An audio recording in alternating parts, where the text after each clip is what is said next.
is a 2020 Range Rover Velar SV Autobiography Dynamic Edition, which is an enormous amount of words.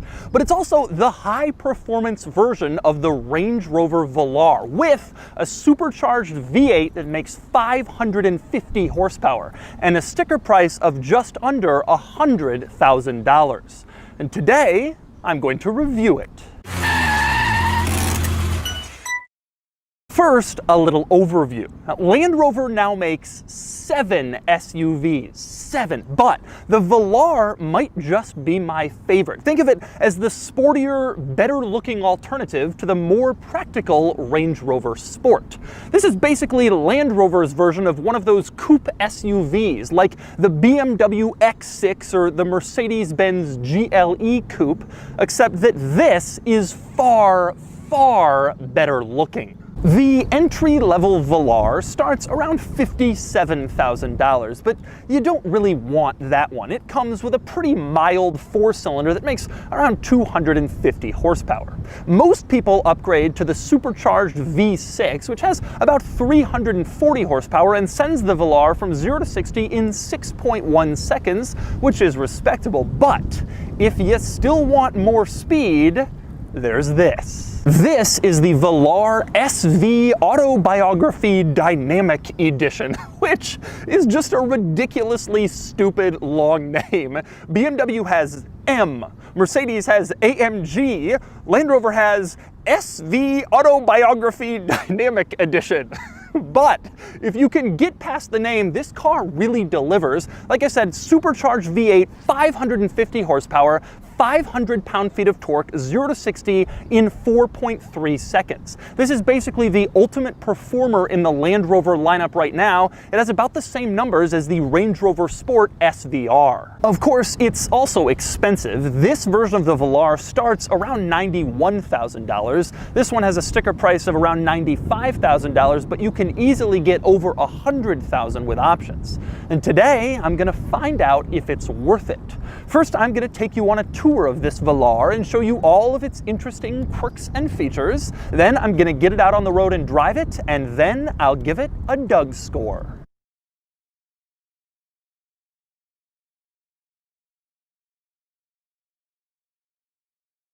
All right, I'm going to start the quirks and features of the Super Velar with getting in, and that means starting with the door handles. Now, right now you can see they're flush up against the doors to preserve this clean look on the side of the car. That means the doors are locked. Now, when you unlock the doors, press the button on the key fob, they pop out. Take a look, you can see they pop right out, and they do that so that then you can grab the door handles and actually pull on them and get inside the car. When you go and lock the doors again, of course, they go right back into the door, so they have that flush look. And you don't need to press the button on the key fob. You can walk up to the car with the key fob in your pocket and just press this little button on the door handle, then they will pop out, and then you can pull them and open them up. Now, of course, given this door handle situation, you might wonder how exactly you enter this vehicle if the battery is dead and you can't open these door handles. Well, it turns out on the driver's side, there's a little emergency keyhole inside the door handle once it is extended out. But then I'm wondering, how exactly do you access that little keyhole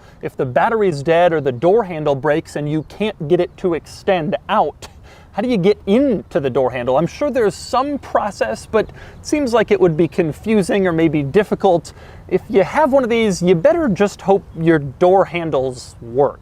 And next up, we move into the Velar, where the next interesting thing happens when you start it up. The moment you press the starter button to turn it on, the gear lever rises up out of the center console so that it can be used, and then you just twist it to get it into gear. When you turn off the car, the gear lever retracts back into the center console to preserve a flatter look in here, and so that it's only raised up when you're about to to use it. And next up, another interesting item in the center console area near the gear lever, you can see there's an exposed cup holder in here and a little square storage area, and there's also a Land Rover logo. It turns out if you press the Land Rover logo, this little lid retracts and a hidden cup holder appears. So that's not just a Land Rover logo, it's actually a functional button that reveals a secret cup holder. And next up, speaking of noteworthy controls in this car, let's move on to the obvious one. That would be the two screens. There are two center screens. You have sort of a smaller one on top and then a larger one on the bottom with these two little circles in it, which seem odd. So let's start with that one. That lower screen adjusts a lot of different car functions, and I'm going to start with the climate controls. You can see you can use this lower screen to adjust where the air comes out from the vents. That's pretty standard, nothing unusual there. The cool part is what happens with the little circles. All right, right now the temperature of the air is inside the circles, and you can twist the circle itself to change the temperature on the driver or passenger side. That's pretty cool, but there's more to it. If you press this little fan button, suddenly the circle becomes the fan speed, and then you can twist the circle to adjust the fan speed, how quickly the air is coming out of the vents. And of course, after a while, it goes back to being the temperature control. But there's still more. You can press these little dials on the screen. It's also a button, and when you press it, suddenly it's adjusting your seat climate control. So then you can twist the dial to turn on your heated seat if you turn it to the right, or if you turn it to the left, it will turn on your cooled seat. And when you're done, you can press it again, and it goes back to being your climate control temperature dial. So this little dial in the center screen serves multiple functions depending on what you need it for, which is kind of nifty. And next up on this lower screen, there's also a tab marked seats. You go to that, there's more seat options, including you can turn on the massaging seats, because of course you can when you spend this money for a luxury car. The next tab will turn on your radio and allow you to change your radio station, your preset, your media, that sort of thing. But to me, the best tab on this lower screen is the vehicle tab, because it allows you to choose various different drive modes, or as Land Rover calls them, programs. And you can choose like eco and various different off-road modes, including sand for when you take your Velar on the sand dunes, but you can also choose a dynamic mode. Since this is the high performance version, the dynamic mode for high performance road driving. And once you're in dynamic mode, you can push on this little helmet to the right, and then the upper screen changes and shows you various configurable settings in dynamic mode, like your steering, your acceleration, your suspension. You can configure all of that to make the car more or less dynamic depending on your preferences. Now, one other cool thing you can do on this vehicle tab on the lower screen, you can turn on the sport exhaust. Press this button and it turns on, and with this big V8, this thing sounds pretty good with the sport exhaust. Take a listen.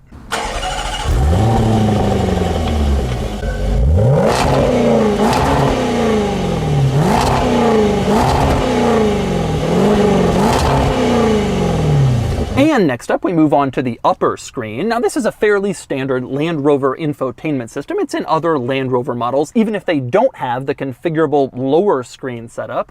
So it's pretty familiar if you've been in modern Land Rover models. But there are still two quirks worth mentioning. One is the camera situation. You put the car in reverse or turn on the camera, and you can see it appears in the upper screen very, very small. That's really a disappointment, considering that the lower screen is so much larger, and combined with the gauge cluster screen, there's just so much screen in here. You'd think they could make the camera system a little easier to see. It's really sad that it's kind of jammed into the upper screen so small. And the other interesting thing about the upper screen is that you can adjust its angle, but not by just touching the screen. Instead, you go into settings and tap the screen angle setting, and it changes right before your eyes electronically. This seems a little excessive. I suspect this is the kind of thing that's going to break and maybe is unnecessary. I don't mind just pushing the screen to tilt it a little bit, but that's how you change the screen angle in a Velar. And one other interesting quirk of that upper screen, if you scroll to the right on the home screen, you can come to an icon called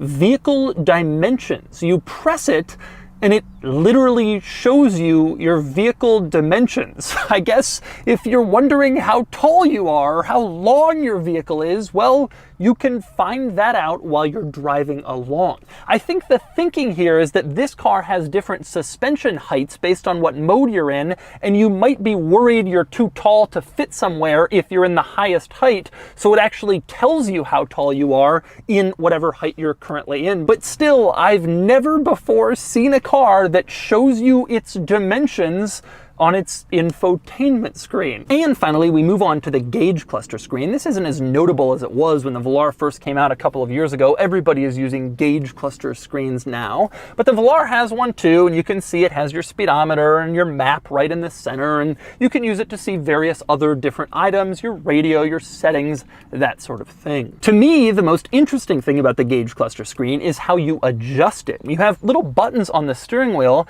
that are electronic, and they're dynamic. They change their display depending on what menu you're on in the gauge cluster screen. You can see I change menus, and what's displayed on these buttons actually changes to correspond with what's being shown on the screen. That is a pretty cool feature, and it allows Land Rover to make the steering wheel less cluttered because you can have one button that does multiple things rather than sticking multiple buttons on the steering wheel and making it look too busy and too difficult. And next up, moving on from the screens to discuss some other interior stuff. One item I absolutely love in here is the seats. I love how they look. I love the stitching. I love the white accents. I think they look really, really beautiful, totally in place in a car with this kind of price tag. But on the other hand, something a little disappointing is the door panel. The panel itself is fine, but the place where it transitions to the pillar next to the seat is not really all that nice looking. For one thing, that pillar looks like cheap plastic, but also nothing sort of continues from the door panel to that pillar, and it just doesn't look finished. It doesn't look like what you'd expect on a car at this price point. And finally, one other interesting interior item, you can press this little button in the ceiling to electronically retract the little cover over the sunroof. That's not all that surprising. Virtually all cars have something like that. The interesting thing here, though, is if you have the cover open and then you park the car, turn it off, walk away, the cover will automatically go back on and cover the interior so it doesn't get too hot while you're away. They figure you must have forgotten to cover it. Obviously, you want your interior to stay as cool as possible, and so that piece automatically covers the interior when the car is off. Now, if you had that cover open, when you get back in the car and turn it on, the cover automatically reopens to go back to the position where you had it. That is pretty clever thinking. And next up, we move on to the back seat in the Velar. There are a few things worth mentioning back here. For one thing, rear seat room. I'm going to start with leg room, which isn't really all that generous. You can sit back here with the front seats pretty far back, but it's not tremendously comfortable. This isn't really a huge SUV. But the bright spot back here is headroom. There's a lot of it.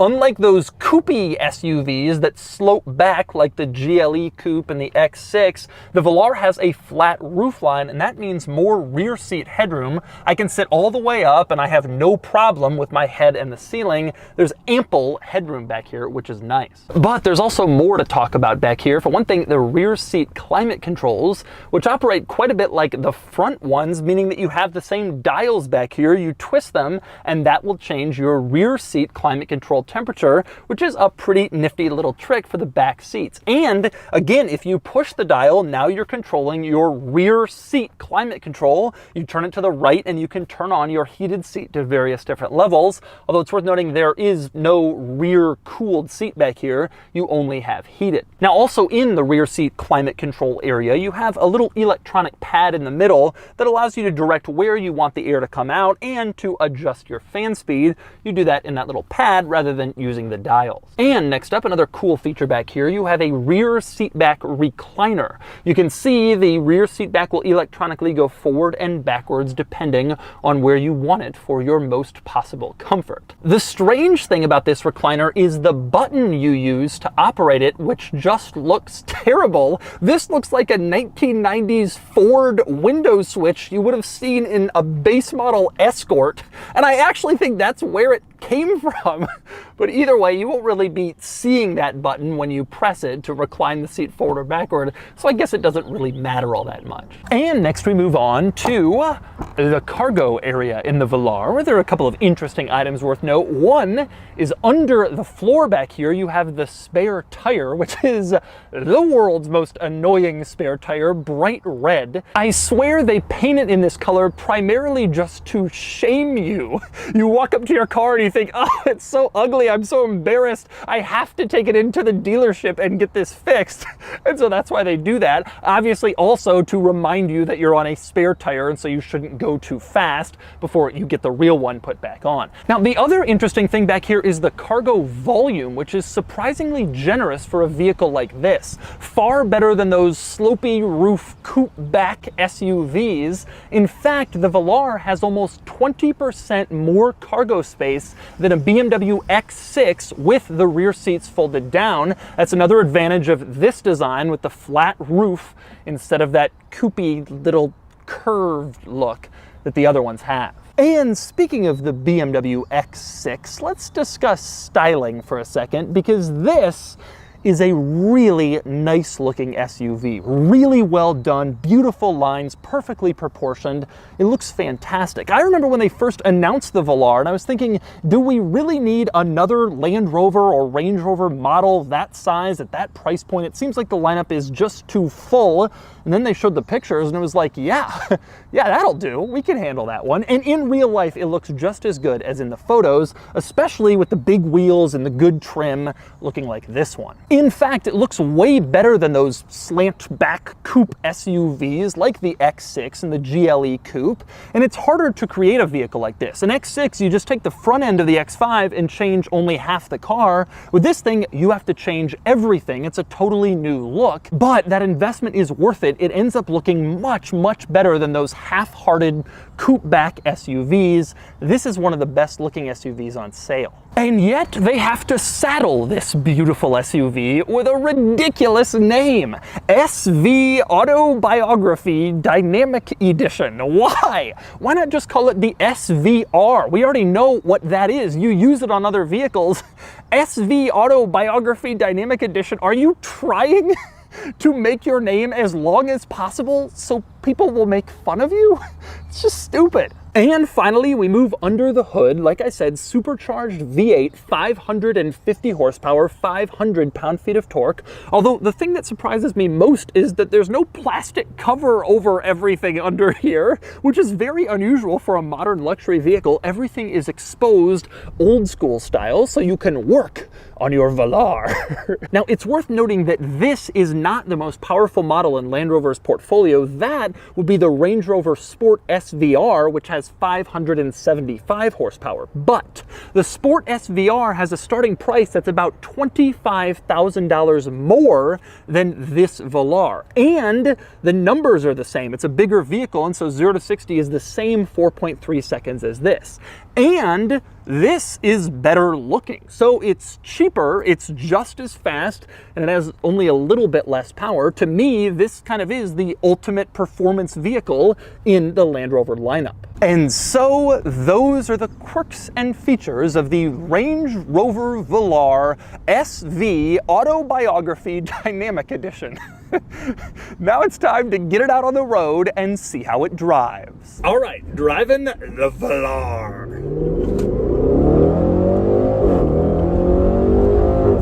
Sounds pretty good. When I showed you the exhaust clip earlier, this is one of those cars that doesn't let you rev past 4,000 RPM when you're stopped. But when you're moving, you can get it up there, of course. And oh, does it sound nice when you do.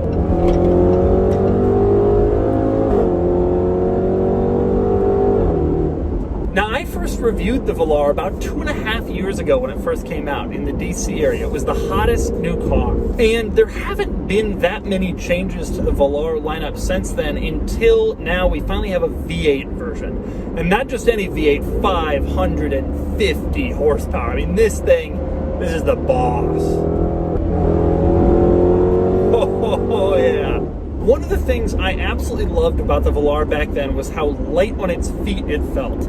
and I'm happy to report that this car still feels like that. Now, the one I drove in that review was the Velar R Dynamic, which was the sportiest version they had at the time. Obviously, this is now a sportier version. The steering and handling still feels about the same. Still very light on its feet. It's very good for an SUV. Tremendously poised, really sharp steering, really good handling. About as good as you'll find in any modern SUV. Just the big benefit now is you also have more horsepower to back that up. So instead of 0 to 60 in 6 point something or 5 point something seconds, you're now doing it in 4.3. You now have real performance car acceleration to match this vehicle's real performance car handling. Now, Land Rover fans, diehards, will watch this and just cringe at this vehicle. You know, 22-inch wheels. It's all about on-road performance and styling as opposed to go anywhere sort of functional design. And keep in mind, I own a Land Rover Defender. I love that boxy off-road capable, vehicle. But if you want a luxury performance SUV, oh yeah, this is incredibly compelling. It's far more attractive than an X6M or a GLE 63 AMG. This is a really impressive vehicle. It makes a really good case for itself. Now, in some areas, I will say the Velar is a little deficient. The biggest is undoubtedly its center screen situation. Mercedes-Benz is just better. The new BMW stuff is just better. These screens are a little bit laggy. When you touch them, you have to push them hard, not just quickly like a cell phone. They take a little time to go between screens. They're just not the best in the business. The funny thing is, when I reviewed this car 2.5 years ago, they were cutting edge. And it's amazing to me now to get in here and be like, this isn't really the latest and greatest. It has changed pretty quickly. Overall, I have very few negative things to say about this. If I was getting a new Land Rover and had a big budget, I would probably get one of these. Yeah, the Range Rover is nice, but it's big money and nowhere near as dynamically enjoyable as this car. The Range Rover Sport is more practical. It offers a third row, but this is much better looking and more fun to drive. This is it. Oh, that steering and that acceleration. And so that's the 2020 Range Rover Velar SVAutobiography Dynamic Edition. This is a great SUV, and pending the arrival of the new Defender, it might just be my favorite Land Rover. It's gorgeous, it's fun to drive, it's well equipped, and it's not even really all that expensive when you consider that a Range Rover SVR with the same numbers is about $30,000 more. This thing is excellent, and it's a great alternative to those weird-looking coupe SUV things. And now it's time to give this Velar a Doug score. Starting with the weekend categories and styling, the Velar is truly gorgeous for an SUV, and it gets a 7 out of 10. Acceleration does 0 to 60 in 4.3 seconds, which gives it a 7 out of 10. Handling is spry, really impressive for an SUV like this, and it gets a 6 out of 10. Fun factor is good. This is ultimately a reasonable, restrained luxury vehicle, so it's not insanely fun, but it's still very enjoyable, and it gets a 6 out of 10. Cool factor is strong, especially for this, the top model, and it gets a 6 out of 10 for a total weekend score of 32 out of 50. Next up are the daily categories and features. The Velar is well equipped, though not quite on the level of some more modern luxury SUVs, and it gets an 8 out of 10. Comfort is fine, the ride is a bit harsh, especially in dynamic mode, but it's nice enough, and it gets a 6 out of 10. Quality is a mixed bag. The interior is generally really nice, though there are some deficiencies. But the real issue is reliability, where Land Rover's track record hasn't been amazing to say the least. It gets a 6 out of 10. Practicality is normal for a car like this, and it gets an 8 out of 10. Value is mixed. It's a good value for its performance and amenities, but it's still a $100,000 luxury SUV. It's going to depreciate fast, and it gets a 6 out of 10 for a total daily score of 34 out of 50.